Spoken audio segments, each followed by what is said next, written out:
HHMI team members know the statistics better than I do. We've done some surveys, but we do have some data on, and Ginger, you might be able to speak to the numbers on the 211 satisfaction. I don't know them off the top of my head. You know them. Okay.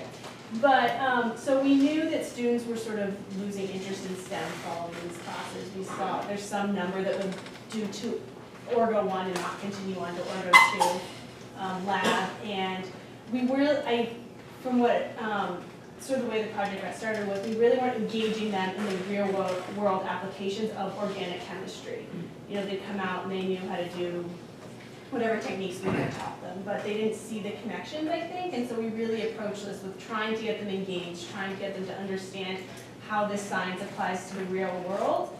And some, you know, a large fraction, I think, are in there because they're pre-med, pre-vet, pre-dental, and so they have to be there, but we want to make it interesting for them. We want them to be engaged and excited about chemistry and maybe get more chemistry majors, keep them in chemistry or biochem, or, you know, not necessarily lose them, and then some number left STEM completely after this class, and can we minimize those numbers and make it interesting? That was sort of the motivation for it, how we started. And then I think similar, the broader motivations Yeah. were the same for us. I mean, just in terms of a simplest measure, the course satisfactions were not great for the students. So, you know, everything's on a 7-point scale at MIT. You know, if you've got it's going to be better than 5. Yeah, right. If you've got like a 6, it's like, wow, students are appreciating this course. And it was like, we were like it was like 4s, you know, so it was like, okay, there's like neutral feelings net. So I think that was part of the motivation, but also just the opportunity of the richness, like, and to, I think part of it minimize some of the troubleshooting issues you always seem to have in labs, to connect it more to research that the teaching assistants might be familiar with. So there was, I think, discussions over years sort of for I mean, in our case, which is very different. I love this idea of doing it by pieces. I think it can be more intentional in that way, but this was an overhaul that MIT was doing at the time, kind of based on the numbers, and then also seeing this opportunity to make these connections. Where I think it had, you know, I mean, this was like 8 years ago, and I feel like there's just been an explosion around that time in the sense then of recognizing the importance of making these connections for students and helping them make the connections themselves. Yeah, so you know, there were a number of different things. I guess when I teach lab, I like to walk through and talk to the students and listen in to what they're saying, what they're talking to their graduate students about. And but there was probably one single moment that I always think about when I was lecturing in the big lecture hall, and I had just gone over a mechanism, and I was going into the workup, and a student asked a question that made it clear that they couldn't tell the difference between the mechanism and a scheme and then what was happening in the workup. They're just envisioning it all happening in the same class, or you know, they just didn't make that connection. And so that's when I realized, you know, we're not doing anything, we're presenting a mechanism in the lecture, and then they go to lab and they follow a procedure, and there's no motivation at all for them to really think about the mechanism or even the workup and what's happening on a molecular level compared to what they're observing. So to me, that was a really core disconnect that needed to be fixed. So the way that I knew that I was successful at the first moment that I really knew that what we had been trying was working was when I was walking through the lab, and a group of 3 students came up to me very excited about what they were doing and saying, you know, we just realized that our reagent isn't going to be soluble in the solvent that we wanted to use, and you know, we were trying to recalculate the concentration and it's not working out right, and why does concentration matter? So here they were directing themselves, they were pointing themselves towards content in a way that didn't happen before. So to me that was the real success, despite all the other measures that I had done outside of that.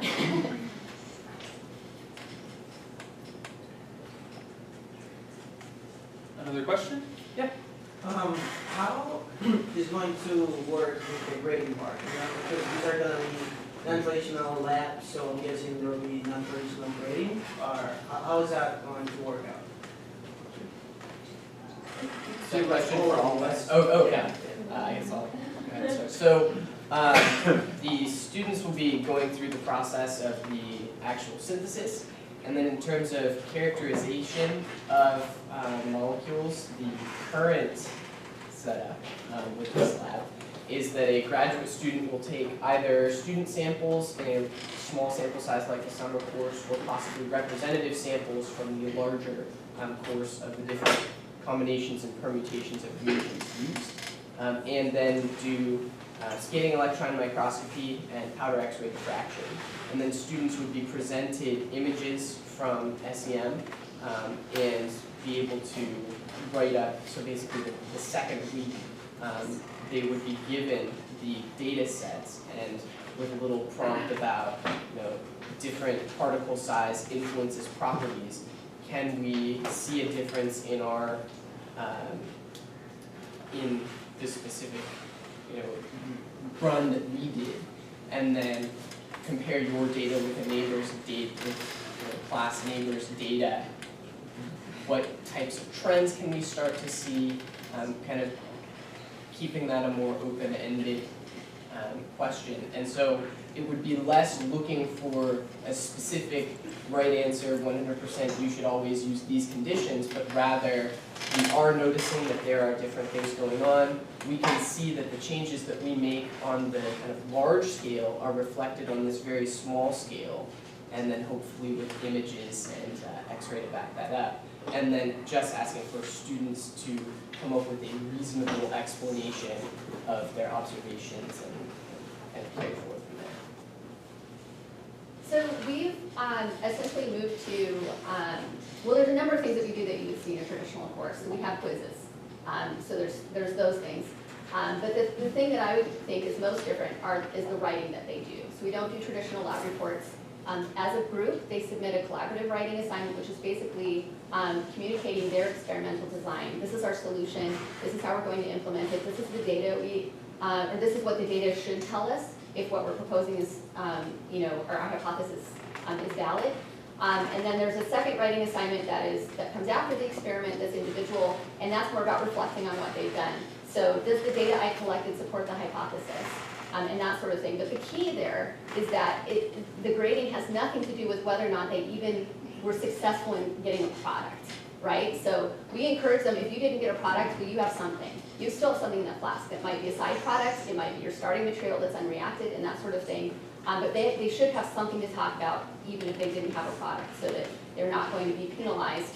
And then we have rubrics that we spend a lot of time training the graduate students how to apply those rubrics in the grading so that there's reliability in the grading across the course. But really more important than that is getting the message across in every way that we can that you're not going to be penalized.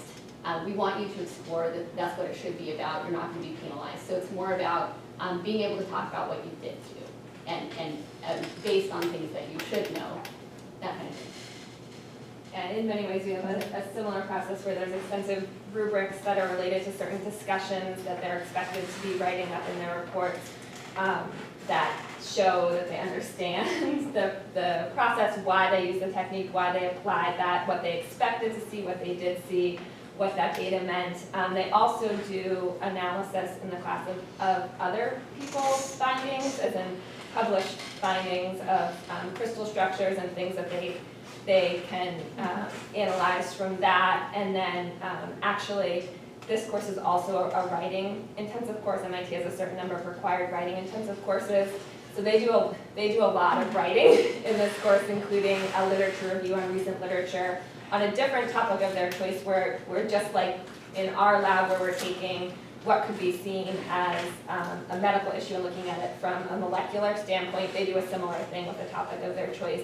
So none of their grade comes from, did your protein express well, did everything work perfectly, did your mutation work that you picked?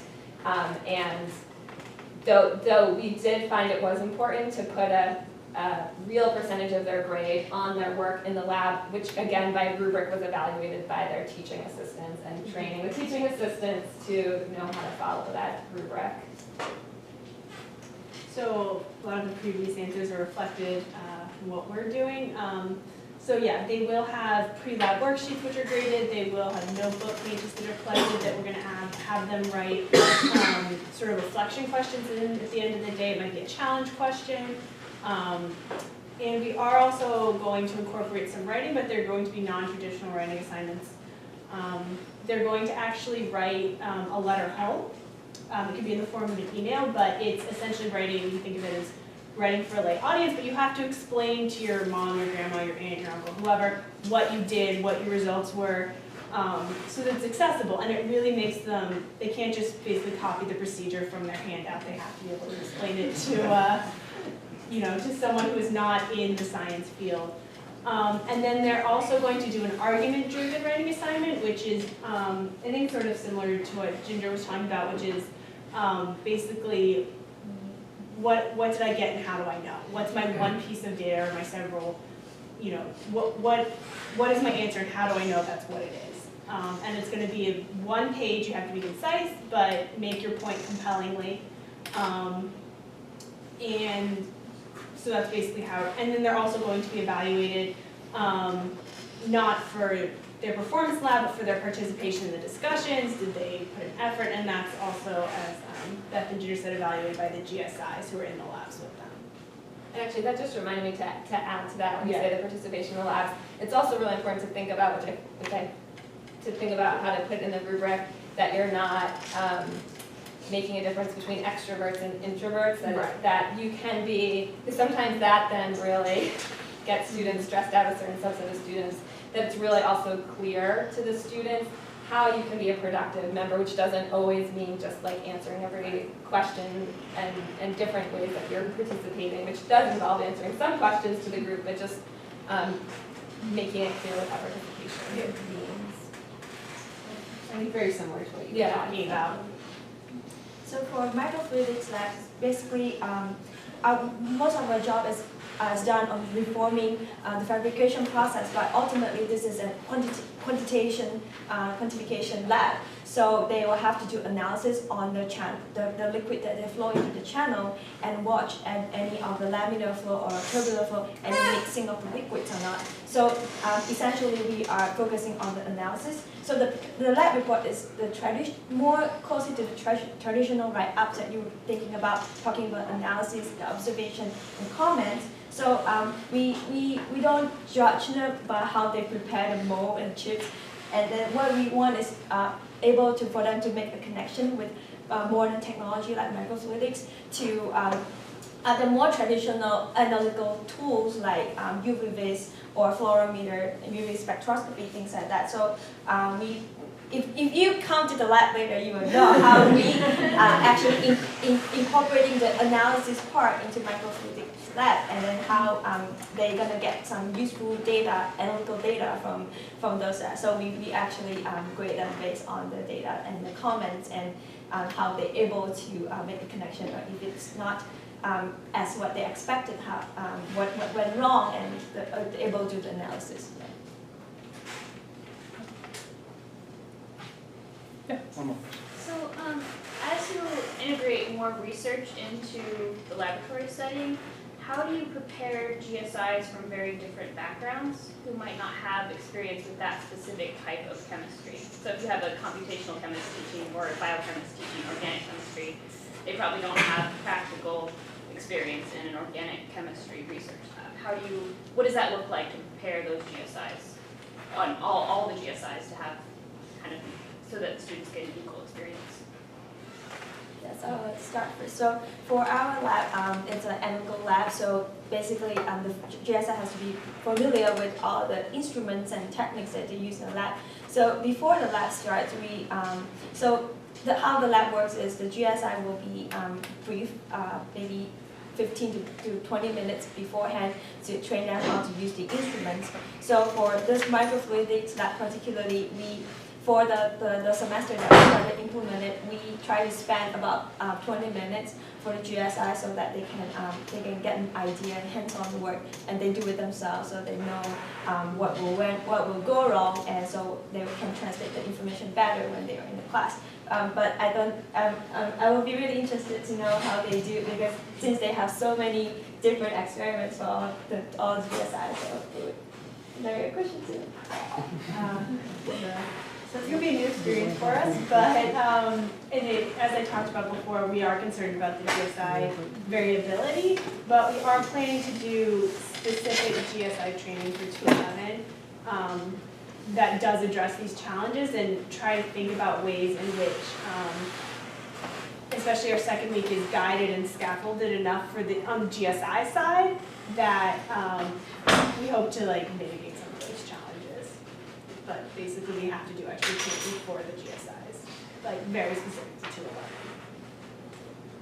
Yeah, so it's actually, we kind of employ a combination of those two things. So first of all, you're only assigned, an organic graduate student would not be assigned to the biochem lab. You are assigned to the lab that you have supposed expertise in. But that said, it's first year graduate students that are TAing, so they have a whole range of different actual backgrounds, including some that might have done, for our lab, no biochemistry research, but they switch into that because that's what they're going to do for their graduate work. So they actually are learning this along with the students. So the lab TAs actually do get a week of TA training specific for the labs, or maybe it's 4 days, where they are supposed to, as well as they can, depending on how long the actual lab is, run through everything. And then there's also general TA training that addresses some of the more, general issues that they'll come across. So it is, that's a time-intensive model for sure, but that's what's done year to year. There's a week, but MIT has a January term where there's no classes, so for fall things, they come a week early in the summer, and for the spring term, they do a week during that non-term of classes. So I guess there's for the two classes. For the upper level class, the professor who teaches it uses graduate students that work in his lab. So there's not an issue there really in terms of them understanding the chemistry. For the Orgo 2 lab, I would say, because it's such a large course, and it requires a lot of graduate students to teach it, many of them are not organic. And that was a problem before the curriculum, and it does remain a continuing challenge for us. So we've been trying, one of the ways we've been trying to address that is during the weekly staff meeting. So most of that has been dealing with trying to get them to adapt this approach of teaching that allows for not giving the right answer, but helping the students get to the right answer on their own. In terms of the chemistry itself, some of the things we've tried, at least early on in the term, mostly the anxiety for new or non-organic graduate students is can be remediated by just opening up the labs to them for the first couple of weeks for a few hours, so they can go in and try some of the first experiments all the way through and get the hang of it. So to echo some of the sentiments that have been said previously, so first off, increasing graduate student training is also an ongoing project in the department kind of as a whole. We also are looking at staff meetings as being really good instructional time, so there's an existing 125 staff meeting to ensure this was particularly, or for this lab would be particularly relevant for the grading of the responses from students at the end, because the lab itself was chosen primarily as a precipitation kind of dump and stir lab, so a lot less technical on that side. And then also Professor Poniatowski, who's currently in charge of 125. So for those of you who are coming to this afternoon session A, you will get a chance to meet him briefly. He's teaching currently in our spring term, so he'll be there very briefly. And he's also working on generating a GSI kind of handbook supplement to go along with, just give a brief rundown for each experiment, so that then that can be carried forward and make that process easier. Yeah, that's actually a really good point to mention. Like we have the handbook or instructions that the students get for everyone, and then the TAs get a different one that's on that one. Actually, that's one thing I wish that I had done was then make one for whoever the instructor is. But so you're already thinking about that, which is amazing. Try. Yeah. That actually speaks, what you just said speaks to the complexity that hasn't been brought up that I want to bring up and put on the table. And it's a question that derives from being old. And it's the question of sustainability. So, you know, the question of how does an innovation survive the innovator is really critical, because in our own department, some of the dissatisfactory designs that are being changed and reformed didn't exist when those courses were first put into place. But over the years, and I always call it the year 2 problem, I'll be optimistic and call it the year 5 problem.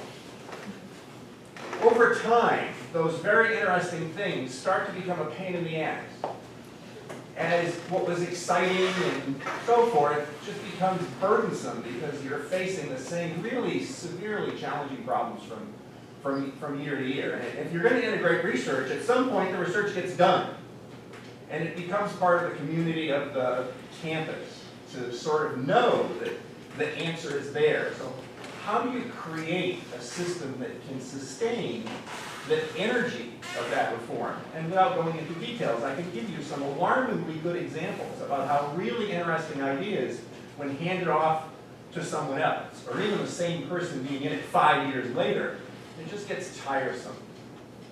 So right now, you're all young and vibrant and excited about the idea that you're looking to implement. But 5 years from now and 10 years from now, how can you think about, or can you think about designing ways to keep that sort of effort sustained?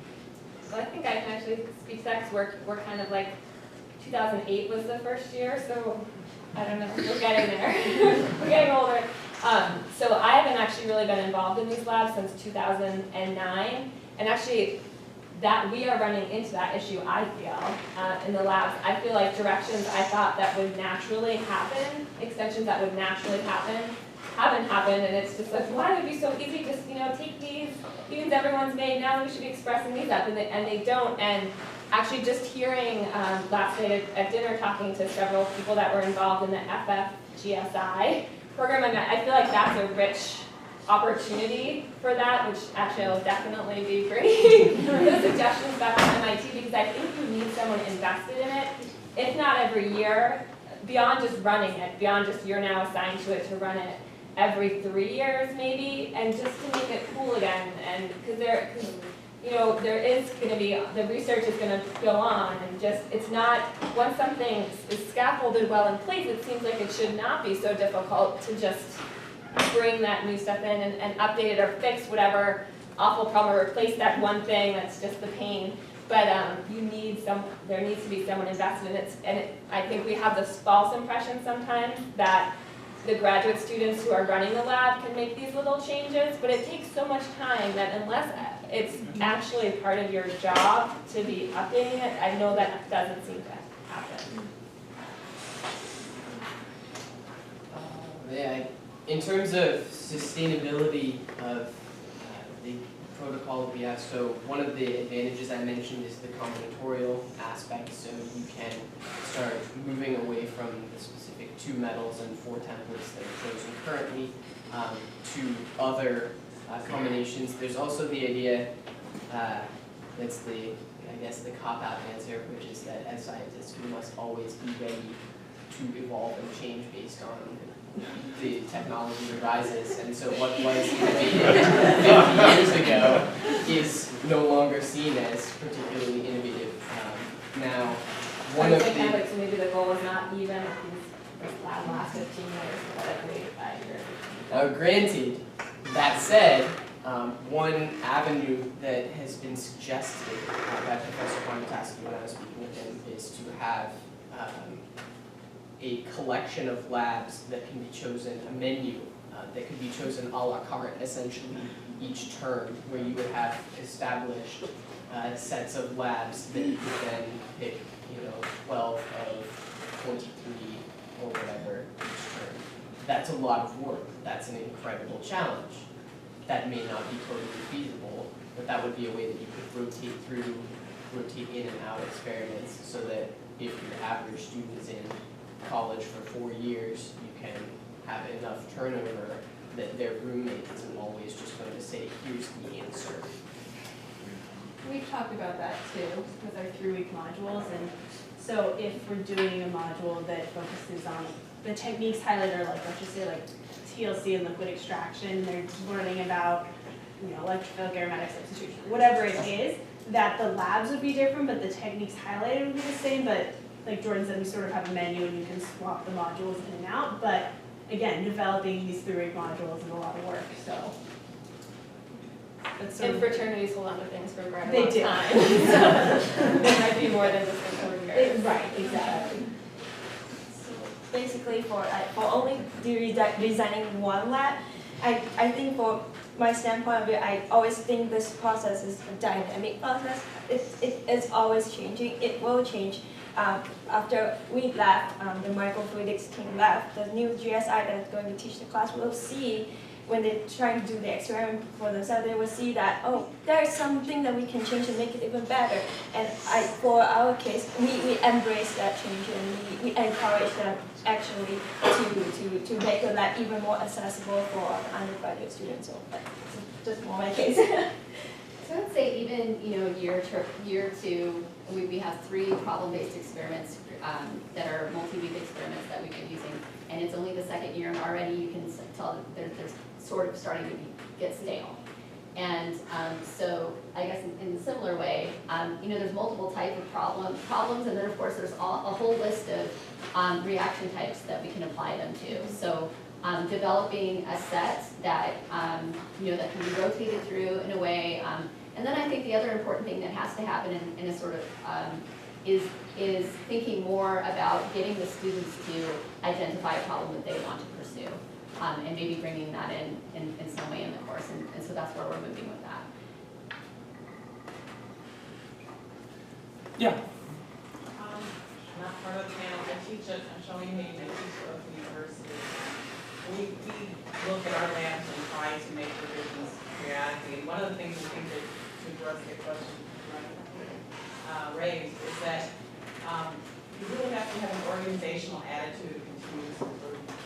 And because nothing you do is ever going to be permanent. It's got to be, there's going to be adjustments. You're going to find the problems that show up that you want to improve, or your techniques are changed, or something's going to happen that you're going to want to do differently. An opportunity comes up you'd like to incorporate. And so what we're trying to do is get in the habit of having the faculty get together at the end of the academic year and sit down and say, okay, collectively as a group, what are we dissatisfied with, what do we want to change, what's broken, what needs to be fixed. That you're not biting up a whole thing at once. If you're doing it a little bit, like one experiment at a time, like fluidics, or one part of an experiment or one technique being substituted, you can do it gradually, but you have to have that whole kind of organizational idea or culture that says we want to continue to work on these things and not let them get stale. I can add to that. I think also pointing to the FFGSI program here, I think that's going to become one really powerful way to make sure that things stay fresh and progressing forward. Because there has to be somebody who's doing some of the groundwork, and so not only are we providing graduate students with the opportunity to get their feet wet, but we're also improving the course as well.